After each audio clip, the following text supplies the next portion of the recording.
ನಮಸ್ಕಾರ. ಇವಾಗ ಪ್ರಪಂಚಾದ್ಯಂತ ಒಂದು ಮೋಡ ಕವಿದ ವಾತಾವರಣ ಇದೆ. ಕಾರಣ ಅಲ್ಲಿ ಇರಾನ್‌ನಲ್ಲಿ ನಡೀತಿರುವಂತಹ ಮಹಾಯುದ್ಧ, ಘನಘೋರ ಯುದ್ಧ.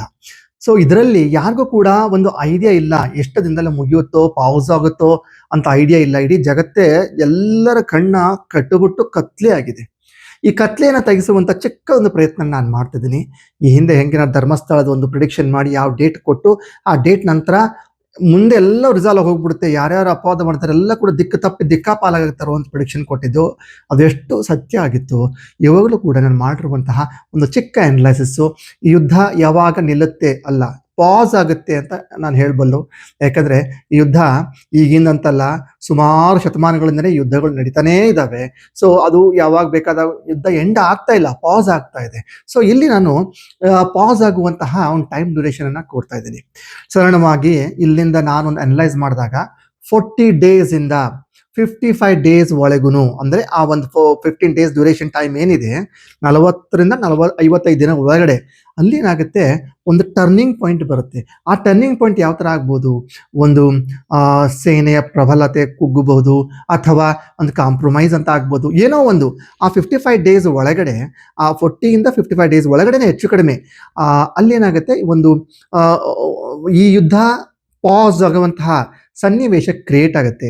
ಅಲ್ಲಿ ಬಟನ್ ಪಾಸ್ ಅಂತ ಒತ್ತಿದ್ರೂ ಕೂಡ ಅದು ಸ್ವಲ್ಪ ತಿಂಗಳವರೆಗೂ ಮುಂದೆ ಎಕ್ಸ್ಟೆಂಡ್ ಮಾಡಿಕೊಂಡು ಕಾಲಕ್ರಮೇಣವಾಗಿ, ಅಂದರೆ ಸಡನ್ನಾಗಿ ಆಗಲ್ಲ, ಒಂದು ಕಾಲಕ್ರಮೇಣವಾಗಿ ಆ ಯುದ್ಧ ಪಾಸ್ ಆಗಿ ಶಾಂತಿಯನ್ನ ನೋಡುವಂಥ ಸಾಧ್ಯತೆ ನಮ್ಮಲ್ಲಿದೆ.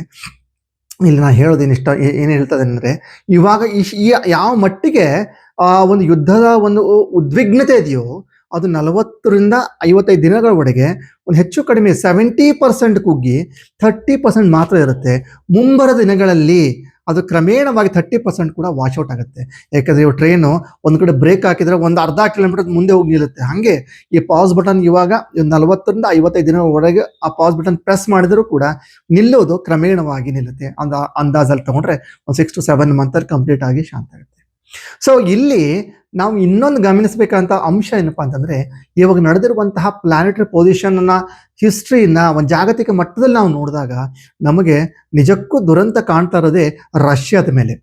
ಯಾವ ತರ ಆಗ್ಬೋದು, ರಷ್ಯಾ ಪ್ರೆಸಿಡೆಂಟ್ ಚೇಂಜ್ ಆಗ್ಬೋದು, ರಷ್ಯಾ ಪ್ರೆಸಿಡೆಂಟ್ ಹೆಲ್ತ್ ಅಲ್ಲಿ ಏನಾದ್ರು ಇಂಬ್ಯಾಲೆನ್ಸ್ ಆಗ್ಬೋದು, ಏನೋ ಒಂದು ಕಾರಣದಿಂದ ಜಾಗತಿಕ ಮಟ್ಟದಲ್ಲಿ ಬರಲಿದ ದಿನಗಳಲ್ಲಿ ರಷ್ಯಾ ಮಾತ್ರ ಸುದ್ದಿ ಆಗೋದು ಶತಸಿದ್ಧ ಅಂತ.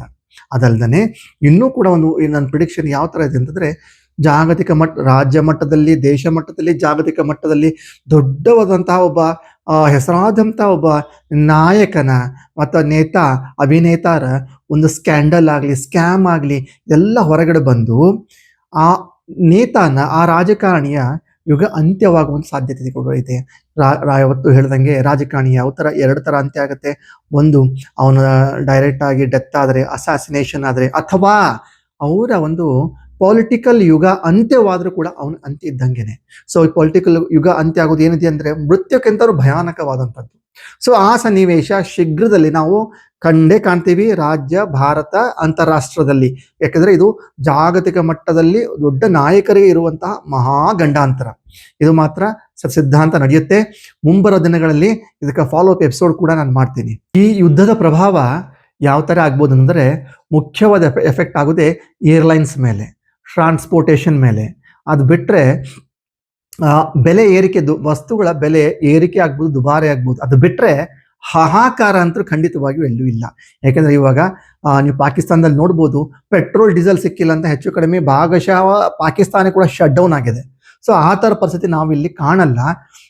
ಎಲ್ಲ ರಾಜಕಾರಣಿಗಳು ಪ್ರಾಮಾಣಿಕವಾಗಿ ಈ ಟೈಮಲ್ಲಿ ನಮ್ಮ ಎಲ್ಲ ಒಂದು ನಾಗರಿಕೆ ಒಳ್ಳೇದಾಗ್ಲಿ ಅಂತ ಒಳ್ಳೆ ಮನಸ್ಸಿಂದ ಎಲ್ಲರೂ ಕೂಡ ಒಂದು ಕೈ ಮಿಲಾಯಿಸಿದ್ರೆ ಖಂಡಿತವಾಗಿಯೂ ಈ ಬರುವಂತಹ ರೇಟ್ಗಳು ಕೂಡ ವಸ್ತುಗಳ ರೇಟ್ ಕೂಡ ಜಾಸ್ತಿ ಆಗಲ್ಲ.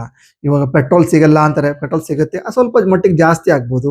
ಸಿಲಿಂಡರ್ ಇಲ್ಲ ಅಂತ ಹೇಳ್ತಾ ಇದ್ದಾರೆ, ಸತ್ಯವಾಗ್ಲೂ ಸಿಲಿಂಡರ್ ಎಲ್ಲರ ಕೂಡ ಸಿಗುತ್ತೆ, ಆದರೆ ಸ್ವಲ್ಪ ಬೆಲೆ ಜಾಸ್ತಿ ಆಗ್ಬೋದು. ಅದು ವಿನಃ ಹಾಹಾಕಾರ ಅಂತೂ ಭಾರತದಲ್ಲಿ ಎಲ್ಲೂ ನಾವು ಕಾಣಲ್ಲ, ಅದು ಕೂಡ ಇಲ್ಲ. ಆದ್ರೆ ಏನು ಮಾಡ್ತಾರೆ, ಕೆಲವೊಂದು ರಾಜಕಾರಣಿಗಳು ಕುತಂತ್ರಿ ಬುದ್ಧಿಯಿಂದ ಇದೇ ಟೈಮಲ್ಲಿ ದುಡ್ಡು ಬಿಡಪ್ಪ ಅಂತ ದುಡ್ಡಿನ ಆಸೆಗೋಸ್ಕರ ಕೆಲವೊಂದು ಈ ಥರ ಷಡ್ಯಂತ್ರ ಮಾಡ್ತಾ ಇದ್ದಾರೆ.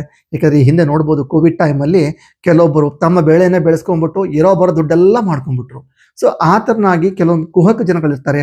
ಅದು ನೆನ್ಪಿಟ್ಕೊಳ್ಳಿ, ಇದು ಶುದ್ಧಿಯ ಸಮಯ, ಇದು ಸತ್ಯದ ಸಮಯ. ಈ ಟೈಮಲ್ಲಿ ನೀವೇನಾದ್ರೂ ಈ ಥರ ಮಾಡಿದ್ದೇ ಆದರೆ ನಿಮ್ಮ ಪತನ ಮಾತ್ರ ಗ್ಯಾರಂಟಿ, ಕಟ್ಟಿಟ್ಟ ಬುತ್ತಿ. ಸೊ ಹಂಗಾಗಿ ನಮ್ಮೆಲ್ಲ ಭಾರತೀಯ ನಾಗರಿಕರು ಯಾವುದೇ ಥರನಾಗಿ ಚಿಂತೆಗೊಳಗಾಗುವಂಥದ್ದು ಏನೂ ಅವಶ್ಯಕತೆ ಇಲ್ಲ. ಬರಲಿರೋ ಸಮಯದಲ್ಲಿ ಈ ಒಂದು ಬೆಲೆ ಏರಿಕೆ ಅಂತ ಏನಿದೆಯೋ ಅದು ಕೂಡ ಹೋಗುತ್ತೆ. ಯಾಕಂದರೆ ಬೆಲೆ ಏರಿಕೆ ನಮಗೇನು ಹೊಸದಲ್ಲ. ಈ ಹಿಂದೆನೂ ಕೂಡ ಪೆಟ್ರೋಲ್ ದರ ಏರಿದೆ, ಸಿಲಿಂಡರ್ ದರನೂ ಏರಿದೆ. ಇದೇನು ಹೊಸದೇನಲ್ಲ ನಮಗೆ. ಸೊ ಪ್ರತಿ ವರ್ಷ ನಡೆಯುವಂಥ ಘಟನಾವಳಿನೇ. ಇದಕ್ಕೆ ನಾವು ಯುದ್ಧಕ್ಕೆ ಹೋಲಿಸ್ಕೊಳ್ಳುವಂಥ ಸಂಗತಿ ನಮಗಿಲ್ಲ. ಯಾಕಂದರೆ ಮೋದಿಯವರ ಆಡಳಿತದಲ್ಲಿ ಎಲ್ಲವೂ ಕೂಡ ಸುಭಿಕ್ಷೆಯಿಂದಿದೆ. ಯಾವುದೇ ಕಾರಣಂಥ ಹಾಹಾಕಾರ ಅಂತ ನಾವು ದೇಶದಲ್ಲಿ ಕಾಣ್ತಾ ಇಲ್ಲ. ಸೊ ಹಿಂಗಾಗಿ ಎಲ್ಲ ಜನತೆಗಳು ಯಾವುದೇ ಕಾರಣಕ್ಕೆ ಮತ್ತೊಬ್ಬರ ಕಿವಿ ಕೊಡದೇನೆ, ಮತ್ತೊಂದು ವಿಷಯಕ್ಕೆ ನೀವು ನೆಗೆಟಿವ್ ವಿಷಯಕ್ಕೆ ಆಲಿಸ್ದೇನೆ ನಿಮ್ಮಲ್ಲಿ ನೀವು ವಿಶ್ವಾಸ ಇಟ್ಕೊಂಡು ನಿಮ್ಮ ಒಂದು ಬುದ್ಧಿವಂತಿಕೆಯಿಂದ ಈ ನಡೀತಾ ಇರುವಂತಹ ಒಂದು ಕಾಂಪ್ಲಿಕೇಟೆಡ್ ಸಮಯನ್ನ ಪಾರ್ ಮಾಡೋಣ. ಇಷ್ಟು ಹೇಳ್ತಾ ಇವತ್ತಿನ ಸಂಚಿಕೆಗೆ ಅಲ್ಪ ವಿರಾಮ ಇಡ್ತಿದ್ದೀನಿ. ಸರ್ವೇ ಜನಾಃ ಸುಖಿನೋ ಭವಂತು.